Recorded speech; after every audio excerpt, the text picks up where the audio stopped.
लाभ ना कमाने वाली संस्थाएं सबसे पहला जो उनका खाता बनता है वो होता है प्राप्ति भुगतान खाता। प्राप्ति भुगतान खाता बनाने की विधि यहाँ पर हम बता रहे हैं। प्राप्ति भुगतान खाता बनाने की जो विधि होती है, जिसके जो पॉइंट्स होते हैं, यही इसकी विशेषताएं भी होती हैं। इन्हीं को हम क्या बोलेंगे? प्राप्ति भुगतान खाता की विशेषताएं। तो क्वेश्चन में यदि प्राप्ति एवं भुगतान खाता की विशेषताएं लिखने के लिए आ जाता है तो आप यही सारे पॉइंट लिख सकते हैं, और इसी को हम खाता बनाने की विधि भी बोलते हैं। सबसे पहले क्या है, हम शीर्षक डालते हैं। जो खाता बनाया जाता है उस खाते का सबसे पहले शीर्षक डाला जाता है। यदि हम उस खाते का शीर्षक नहीं डालते हैं तो इसका मतलब वो खाता हमें पता ही नहीं है क्या किस चीज का खाता बना हुआ है, तो नंबर आपके हो गए 0/सन्नाटा। यदि आप खाते को बिल्कुल प्रॉपर ढंग से बनाते हो, जो भी आपका स्पेसिमेन है, जो उसका प्रारूप है, उस प्रारूप के तरीके से खाता बनाते हो, उसके अंदर अगर कोई गलती हो जाती है तो आपको माइनर नंबर आपके कट होने के बाद आपको नंबर दे दिए जाएंगे। लेकिन अगर कोई खाता आपने बिल्कुल सही बनाने के बावजूद भी आप उसका स्पेसिमेन प्रारूप को सही नहीं बना रहे हो, उसके शीर्षक को सही से नहीं डाल रहे हो, तो आपका वो बिल्कुल क्रॉस हो जाएगा, वो किसी काम का नहीं। अब सबसे पहले हम देखते हैं कैसे। तो पहला पॉइंट क्या है? शीर्षक। मीन्स हम जो प्रारूप बनाएंगे उसका हम शीर्षक डालेंगे। हमें पता होना चाहिए कि रिसीव एंड पेमेंट अकाउंट हम किसके लिए बना रहे हैं और किस टाइम के लिए बना रहे हैं, वो अवधि क्या होगी, समय क्या होगा। अब आपका सेकेंड पॉइंट आता है प्राप्ति भुगतान खातों का लेखा। मीन्स जहां पर सिर्फ किसका लेखा हम करते हैं, जो हमें प्राप्त हो रहा और जो हमारा भुगतान जा रहा, हम सिर्फ इन्हीं का लेखा करते हैं, उधार का कोई नहीं। नगद भाई रोकड़ पद्धति के आधार पर है। रोकड़ पद्धति मीन्स कैश बुक में क्या होता है, रोकड़ बुक जो हमारी होती है उसमें सारे नगद लेन देनों का लेखा किया जाता है, उधार का नहीं किया जाता है, छोड़ दिया जाता। इसी प्रकार यहाँ पर भी अगर उधार है तो उसको छोड़ दिया जाएगा, क्योंकि यहाँ पर उधार का कोई मैटर नहीं होता है, लाभ ना कमाने वाली संस्थाएं होती है। सेकेंड चीज आता है प्रारंभिक एवं अंतिम शेष। जो हमें स्टार्टिंग में शेष दिया होगा वो हम सबसे पहले डाल देंगे, और फिर एंड में जाके आपका क्लोजिंग बैलेंस निकलेगा, क्लोजिंग कैश बैलेंस होगा, उसको हम अंतिम शेष बोलेंगे। नेक्स्ट आता समस्त नगद लेन देनों का लेखा। अभी आपको बताया था यहाँ पर किसका होगा, जो सारे हमारे नगद लेन देन होंगे उन्हीं का लेखा किया जाएगा।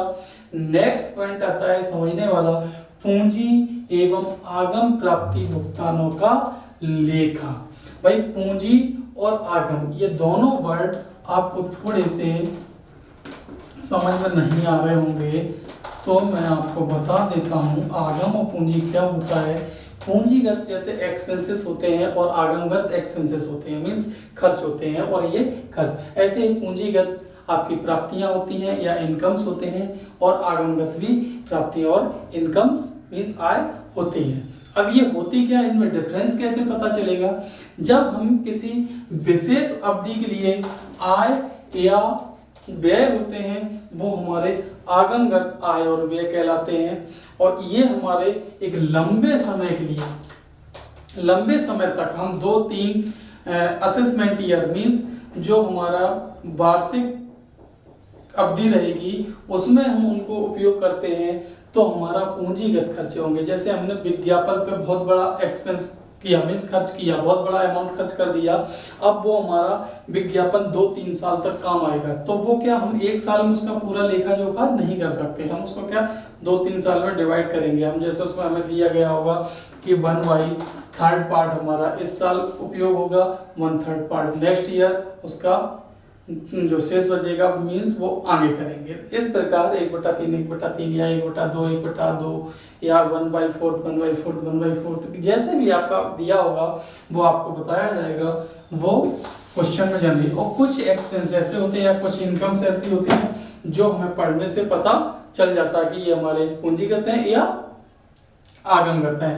तो ये दोनों चीजें हमें यहाँ पर नहीं देखना है, ये हमारा जब हम आय और व्यय खाता बनाएंगे तब हमें इनकी ज्यादा आवश्यकता पड़ेगी, क्योंकि यहाँ तो जो भी हमें प्राप्त हो रहा उसका लेखा जोखा करना है, जो भुगतान हो रहा उसका लेखा जोखा करना, बाकी चीजें नहीं करना। अब आपकी उपार्जित आय एवं अदत्त व्ययों का लेखा नहीं।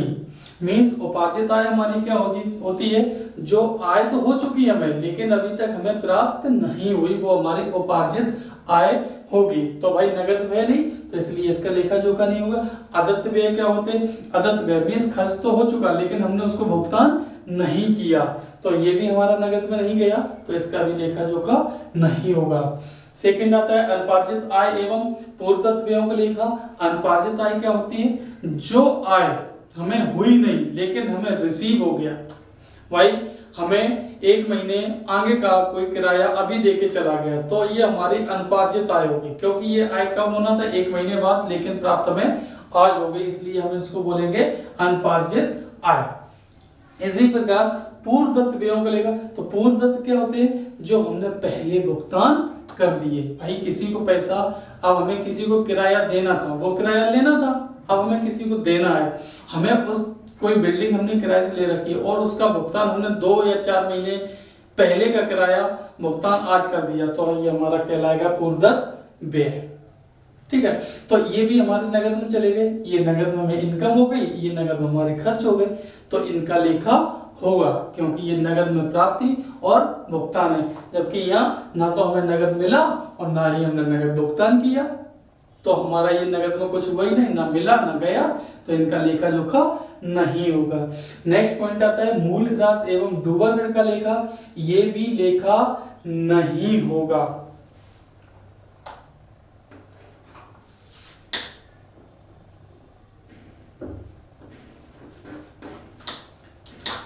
क्यों नहीं होगा, उसका कारण होता है जैसे मूल्यह्रास। मूल्यह्रास नगद में कटौती नहीं होती, भाई हमारी संपत्ति है धीरे धीरे हमारी कम होती जा रही, उसकी वैल्यू कम होती जा रही, इसलिए इसका लेखा जोखा नहीं करते। ऐसे इसी प्रकार जो डूबल ऋण होते हैं, हमने किसी को नगद में भुगतान किया लेकिन उसका कुछ पार्ट हमें मिला नहीं, तो ये नगद में नहीं कुछ भी हुआ, तो इसका भी लेखा जोखा यहाँ पर नहीं होगा। ये सारे लेखा जोखे जब हम IBM जाएंगे तो वहां पर हम आपको बताएंगे, तो वहां का सिस्टम अलग होगा।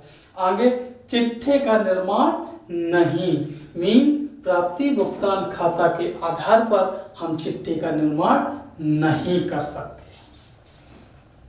धन्यवाद दोस्तों, आज हमारा वीडियो यहीं पर समाप्त होता है और नेक्स्ट हम आपको बताएंगे आय व्यय खाता और चिट्ठा कैसे बनाते हैं और उससे संबंधित मीन्स प्राप्त एवं भुगतान खाता से संबंधित 1-2 क्वेश्चन और आय व्यय खाता से संबंधित क्वेश्चन और आर्थिक चिट्ठा से संबंधित क्वेश्चन भी आपको कराएंगे।